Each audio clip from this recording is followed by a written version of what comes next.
Welcome to Griffin's Gaming Guides. In this video we're going to show you how to acquire the Enigma handgun, which might be the single most powerful handgun in the entire game.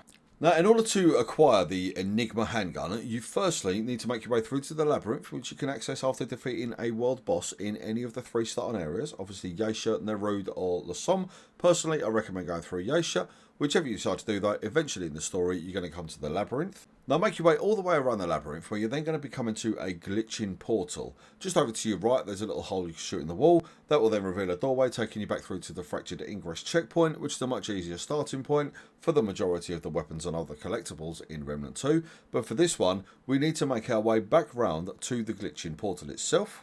So once you're at the glitching portal, you need to find the area that looks like it's just kind of going warp speed through the area. As you can see in the video, we just dropped down to onto a bridge. That will then spawn in. There'll be nothing else there but the lines going up. Deal with the enemies that will appear, where you're then going to be able to go through the middle central column and acquire something called a Cipher Rod, which you're going to need to craft the Enigma back at Ward 13 with McCabe, along with 7 Luminite Crystal and 1,000 scrap.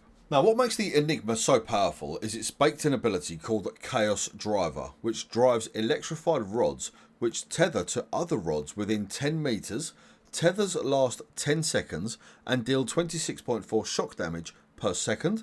Targets take 66 shock damage per second and 25% extra damage per rod. It increases 1.5 times if linked to another rod, and rods in the same target will not link. So this one is for crowd control. If you want to fire a rod into a boss, it'll do a bit of damage. However, fire a rod into 2 or 3 of the minions that are kind of surrounding a boss usually, it will then deal an incredible amount of damage, not only to the minions themselves, but to the boss as well. If you learn how to use the Enigma handgun, there's not many situations in Remnant 2, especially on the easier difficulties, where this thing won't come in very useful for you. It does have a fairly low damage output at the start. However, once it's fully upgraded, this thing will basically shock its way through an area, especially if you put skills into your mod cooldown and your mod power and things like that on your traits menu. Just make sure that you kind of, I don't want to use the phrase because I can't stand it, but just, well, I was going to say get good at using it, but just become more efficient at using the weapon. Give it a good amount of practice, and you're then going to be dealing damage to any amount of mobs in the game. It is a fantastic weapon to use, and given how easy this thing is to collect, why would you not?